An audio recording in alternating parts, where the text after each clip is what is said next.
안녕하세요 여러분, 죽탱이입니다. 오늘은 제가 드릴 정보는요, 제가 최근에 비염 수술을 받았어요. 비염을 앓고 지낸 지가 한 7년? 8년 정도 지났던 것 같은데 너무 답답한 거예요. 뭐 자다가 코 막혀가지고 깨고, 아니면 자기 전에 콧물이 너무 질질질 나와가지고 너무 불편하고, 뭐밥 먹는데도 계속 질질 나와서 휴지 하나 챙겨가지고 막 코로 닦고 먹고 막 그렇게 반복을 했었는데, 안 되겠다, 지금 바로 수술을 해야겠다. 수술이라는 생각보다는 검사를 받아야겠다 생각을 들었던 것 같아요. 그래서 가까운 병원을 방문하게 됐어요.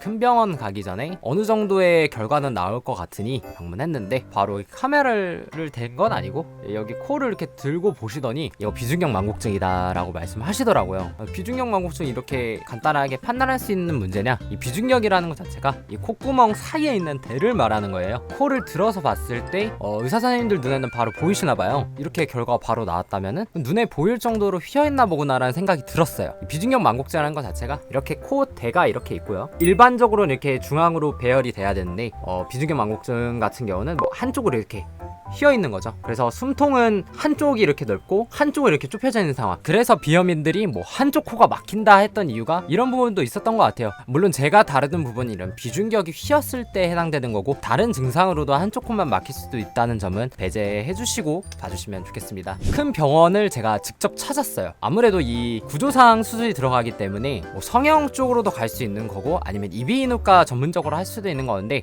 그 비중격 망곡증이라는 진단을 받았을 때 주변에서 이런 말들을 제일 많이 들었어요. 그러면 너 코 세우는 거냐? 그거 구조 수술할 때 대부분 코를 세우던데 라고 말을 하는데, 제가 이 수술이라는 거를 앞두고서 뭐 진단도 제대로 안 됐는데 우선적으로 먼저 찾아봤어요. 이 비중격 망곡증이라는 것 자체가 보험사에서 처리가 가능한 항목이더라고요. 그래서 성형외과에서 또 따로 진료를 받게 되면은 비중격 망곡증에 대해서 보험 처리를 받는 금액에다가 코를 세우는 거에 대해 비용을 별도로 부과하시거나, 아니면 뭐 보험이 들으신 게 많으셔가지고 금액이 많다 하면은 소액을 지불하고 비중격 망곡증 수술하면서 코를 세우시는 분들이 좀 많았던 것 같아요. 저도 정확하게는 그 과정까지 뭐 수치상으로 본 건 없지만 주변 사람들은 대부분 뭐 이거 하면서 세웠다라고 말씀하시는데, 저는 겉으로 세운 게 아니라 이 비중격 망곡증 구조상 개선을 하기 위해서 병원을 방문하게 됐습니다. 정확하게 진단을 받기 위해서 의사 선생님이 대면하고 있을 때 이런 초소형 카메라를 코로 바로 집어 넣으시더라고요. 봤더니 바로 비중격 망곡증이 있으시다, 숨통 자체도 되게 좁아서 숨을 원활하게 쉬기 힘드셨을 거다라고 말씀하시고, 덧붙이는 말로는 왜 이제서야 검사를 받아오셨냐 라고 말씀 주시더라고요. 내가 뭔가 별다른 문제가 아니라 이 구조상 문제가 있으니 하루빨리 개선을 해야겠구나 싶더라고요. 그래서 의사 선생님께 또 별도로 질문을 하나 드렸어요. 비염 증상에 대해서 많이 컨택을 해봤는데 축농증 뭐 이런 거, 뭐 부비동염 이런 게 있더라고 하더라고요. 그래서 증상들을 봤는데 유사한 증상으로는 이 축농증이 좀 있는 것 같더라고요. 제가 머리를 숙이거나 아니면 고개를 숙였을 때 압력이 너무 크게 느껴지길래 축농증 증상 중에 농이 너무 많이 차 있거나 그러면 피로 유발, 두통 유발을 한다 라고 말을 하길래 의사 선생님께 혹시 제 코가 농이 차 있는지 이런 건 아닐까요 했더니 CT 검사를 받아야 된다 하시더라고요. 그래서 CT 촬영한 결과 정확하게 여기 합의각계 부분이랑 여기 그는 비중격 부분이 정확하게 나왔고, 농은 하나도 없다라고 말씀하시더라고요. 되게 놀랐어요. 제가 이 7, 8년 동안 부비동염이 있겠구나라고 그렇게 생각을 하고 지냈는데, 알고 보니까 그냥 구조상 문제가 있었던 거죠. 그래서 저는 이 부분을 인지한 순간 바로 수술을 해야겠다 결정을 했어요.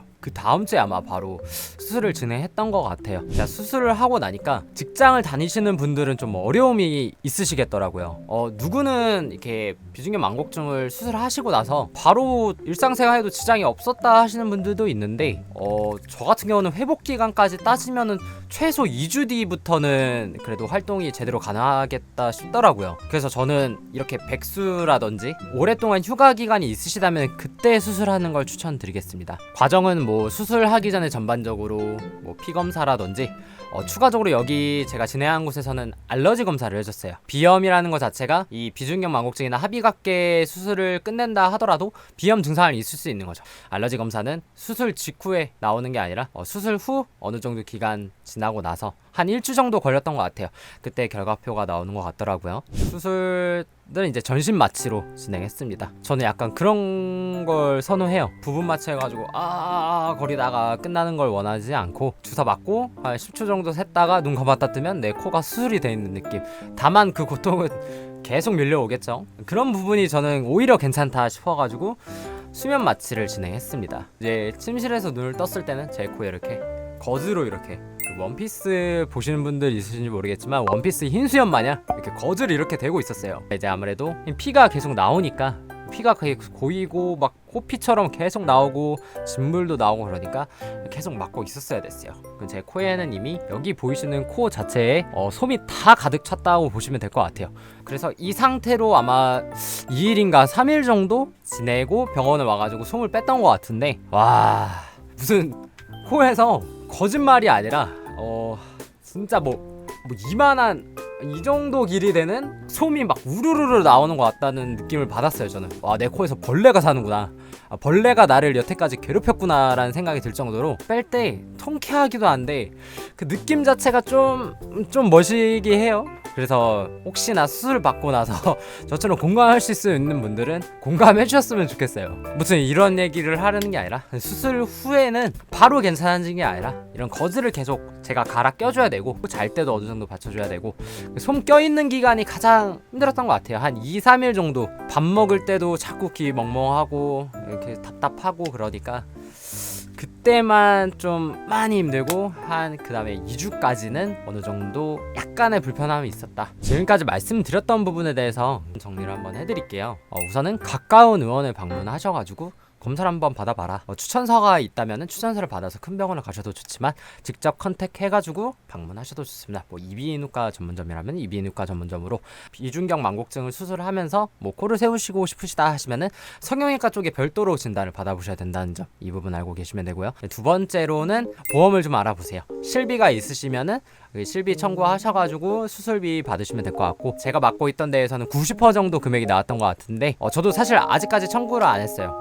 오늘 청구를 진행할 예정입니다. 보험비 꼭 챙기셔서 수술 받으시고요. 세 번째로 말씀드리고자 하는 거는 기간적으로 여유가 없으시면은 백수나 아니면 이제 휴가이실 때, 긴 휴가이실 때 그때 하시는 걸 좋을 것 같아요. 거즈를 덧대고 있는 상황에서 마스크를 쓰고 업무를 진행하는 것도 하나의 방법이라 생각이 드는데 몹시 불편하기도 해요.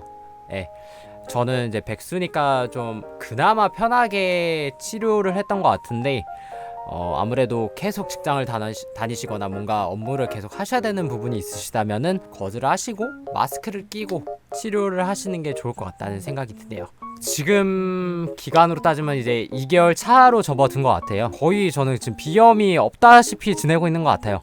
지금 바람도 완전 양쪽으로도 잘 나오고 비염이 아예 없는 건 아니에요. 제가 알러지성이 있기 때문에 이 알러지성 비염이 있으신 분들은 비중형 망곡증이나 이런 구조적인 문제 때문에 10%의 알러지 비염이 뭐 80% 정도, 뭐 70% 정도 발생 빈도가 되게 잦을 수도 있다는 거예요. 구조상 더 막혀 있으니까 더 심하게 느낄 수 있다는 부분이 있는 거죠. 그래서 무조건 알러지성 검사도 좀 무조건 하는 걸 추천드리겠습니다. 자, 오늘은 이렇게 비염 관련해서 컨텐츠를 한번 만들어 봤는데요. 질문이 있으시다면 댓글에 달아주시면 제가 그 댓글에 대해서 또 모아가지고 영상을 한 번 더 찍어 드릴게요. 제가 전문가도 아니고 아는 지식은 크게 없지만 실제 그냥 겪어본 사례에 대해서만 정확하게 말씀드리도록 하겠습니다. 그럼 오늘은 여기까지 영상을 찍도록 하고 다음 영상에서 뵙도록 하겠습니다. 그럼 안녕.